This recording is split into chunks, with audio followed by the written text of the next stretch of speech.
Hi, I'm Segundo Milgar Bismanos. I live in Kaputaw, Cebu City. Siyam kami magkapatid. Ako ang pinakabanganay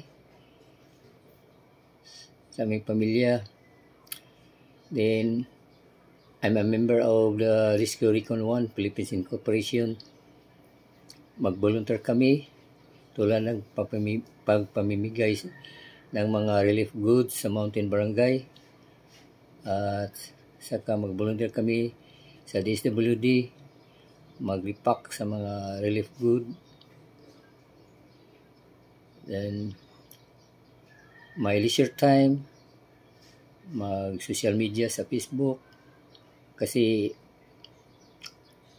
ako ay isang real estate agent.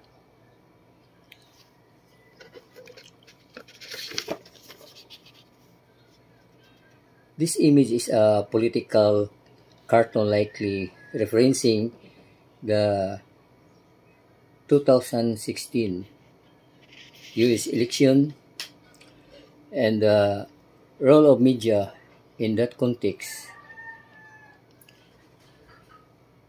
The cartoon depicts a figure labeled media as a television set, highlighting the pervasive influence of broadcast and digital media in shaping public discourse and perception. Another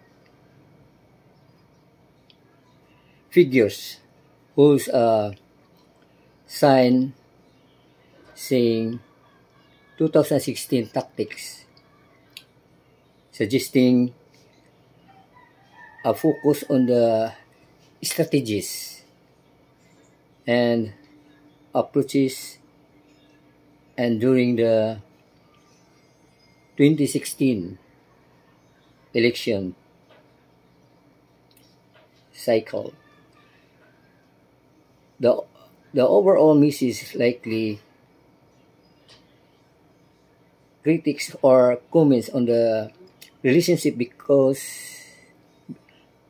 between media coverage and political tactics employed during that specific election.